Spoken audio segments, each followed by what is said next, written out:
और ये मतलब राजा हरि सिंह जो थे, जम्मू कश्मीर के राजा जो हरि सिंह थे, उनके नाम से फाउंडेशन भी चलाती है और इनका संपर्क बहुत जगह पर अच्छा है। तो इनको भी अपन पार्टी में ले लिया है और इनको नेशनल कमेटी में एखादा पद देगी। तो आपको भी संजय गुप्ता जी भी अपने पार्टी में आई है। तो इसी तरह अपने को 127 लोगों का अपॉइंटमेंट करना है और अभी तक अपने पास 62 लोगों के नाम आए हैं, 62 लोगों के नाम आए हैं। और भी अपने को 62 से ज्यादा 65 और भी 65 लोगों की अपने को आवश्यकता है। तो जो सीनियर लोग हैं, एक्टिव लोग हैं, अलग अलग क्षेत्र में काम करने वाले लोग हैं, कोई रिटायर हुए कुछ लोग हैं, कोई PhD हुए ऐसे कुछ लोग हैं, बिजनेस में काम करने वाले कुछ लोग हैं, ऐसे लोगों को अपने को मतलब इस पार्टी में लाना है। तो सभी स्टेट के प्रेसिडेंट को निवेदन है कि वो मतलब अपने स्टेट के 1 नाम 2 नाम 3 नाम हमारे पास दे सकते हैं और जल्दी अपने को इलेक्शन कमीशन को कमेटी दे देनी है। तो उसके ये भी काम अपने को करना है।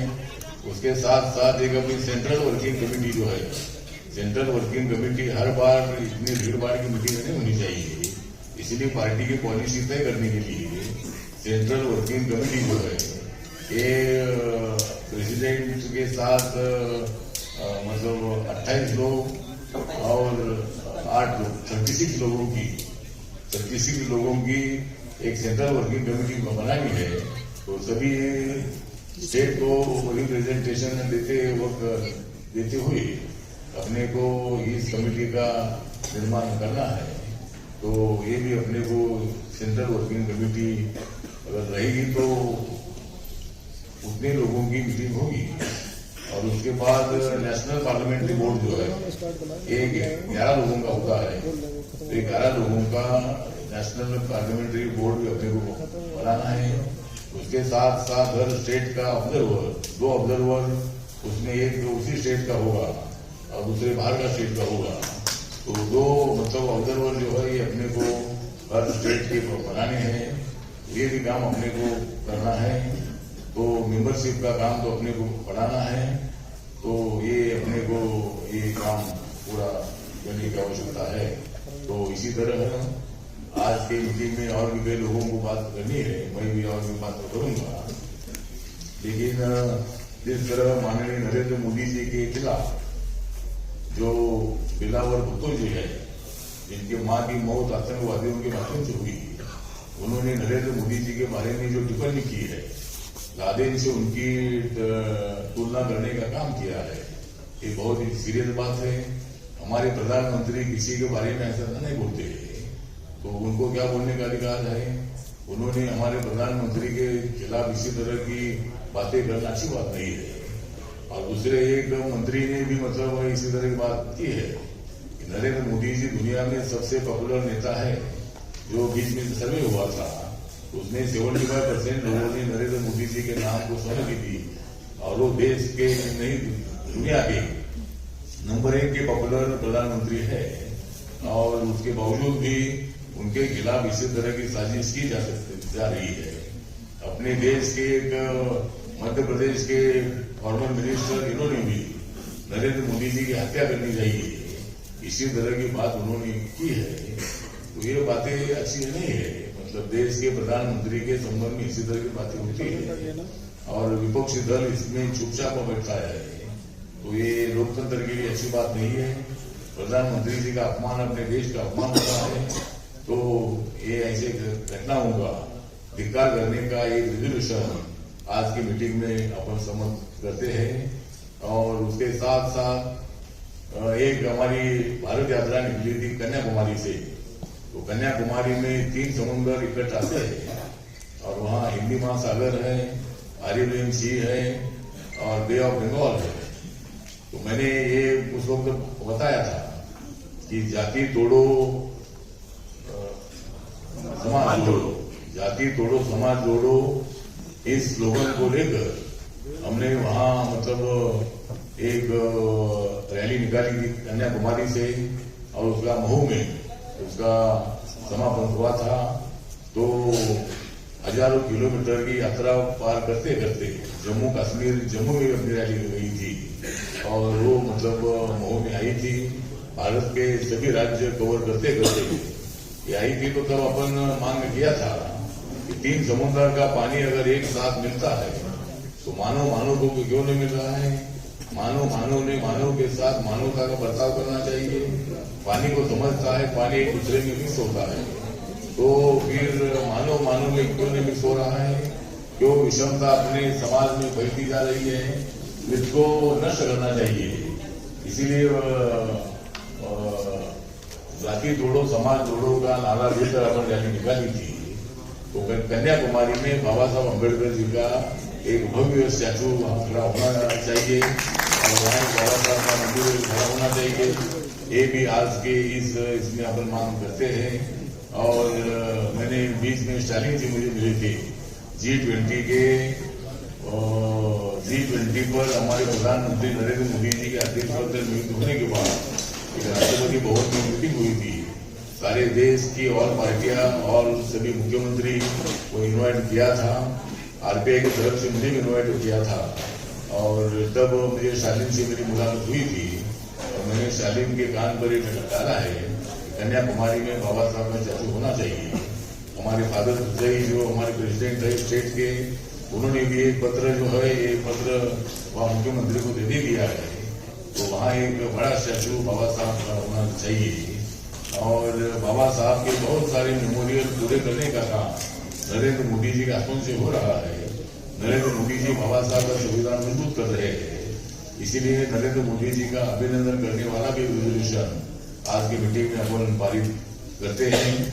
और उसके साथ साथ जो मतलब देश में 5 करोड़ सदस्य जो है, ये अगले साल में हम जो प्राइमरी मेंबर 5 करोड़ बनाने का संकल्प अपन करते हैं। और हर स्टेट में 5 लाख, 10 लाख, 15 लाख मेंबरशिप करने के संबंध में भी अपन गंभीरता से इसका विचार करते हैं। और 5 करोड़ मेंबर पूरे देश भर में बनाने का संकल्प भी करने का रेजोल्यूशन अपन पास करते हैं। इसके साथ साथ जो भूमिहीन परिवार है, ये भूमिहीन परिवार को 5 एकड़ जमीन सरकार ने उसका पट्टा दे देना चाहिए। इसी तरह की मांग आज की मीटिंग में अपन करते हैं। और सारे राज्य सरकारों को ये पत्र लिखते हैं कि भाई जो भूमिहीन लोग है, गरीबी हटानी है तो भूमिहीन के पास 5 एकड़ तो जमीन होनी चाहिए। तो उसके लिए भी मतलब सरकार के पास बहुत सारी जमीन है, कम से कम 20 करोड़ एकड़ लैंड, वैकेंट लैंड पूरे देश भर में है।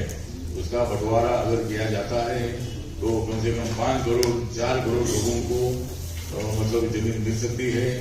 और कम से कम 25-30 करोड़ पॉपुलेशन को इसको कवर किया जा सकता है। उनकी गरीबी हटाने के लिए उसका अच्छा उपयोग हो सकता है। इसी तरह की भी अपनी मांग है। तो और उसके साथ साथ आने वाले 2023 में 5 राज्यों में चुनाव होने जा रहे हैं।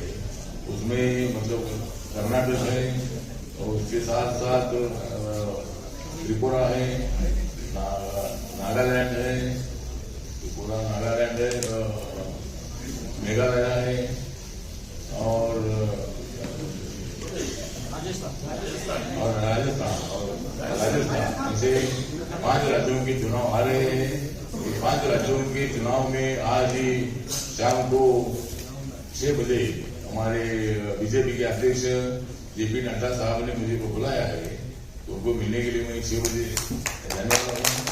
तो उनके साथ बात करेंगे और उनके साथ बात करेंगे। और ये 5 राज्यों में रिपब्लिकन पार्टी बीजेपी का समर्थन करेगी और कुछ सीटें आरपीआई को किस तरह मिल सकती है उसके बारे में भी उनके साथ मैं चर्चा करने वाला हूँ।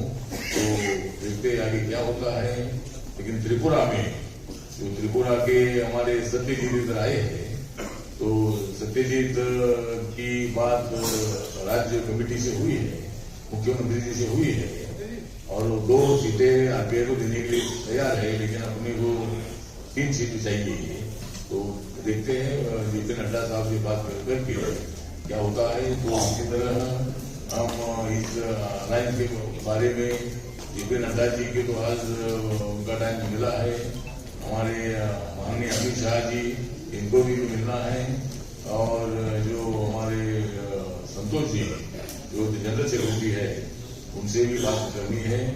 तो देखते हैं आगे क्या होता है, लेकिन ये पांचों राज्यों में आरपीआई चुनाव लड़ेगी और बीजेपी का साथ देगी। इसी तरह का रेजोल्यूशन आज की मीटिंग में पास करते हैं। तो आज और बाद में और रखूंगा, लेकिन ये जो मीटिंग है 6:45 बजे, हाँ 6:45 बजे अपने को ये मीटिंग खत्म करनी है। लेकिन एक दुखदायक घटना हो रही है कि हमारे जवाहरलाल जी जो उत्तर प्रदेश के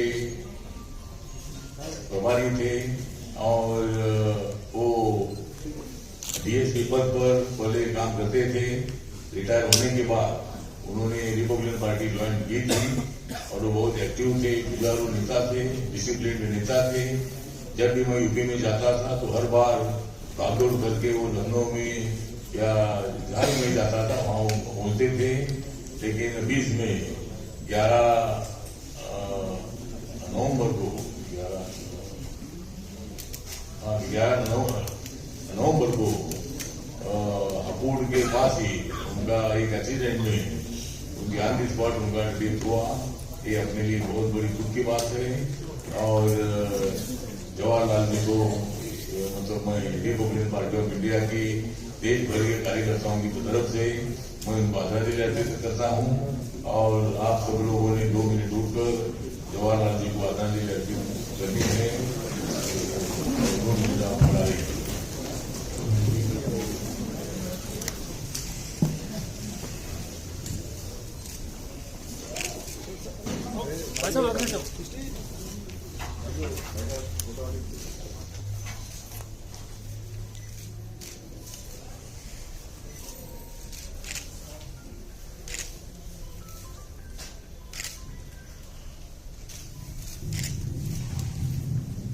जवाहरलाल अमर रहे, अमर रहे, अमर रहे। जवाहरलाल अमर रहे, अमर रहे, अमर रहे। जवाहरलाल अमर रहे, अमर रहे, अमर रहे।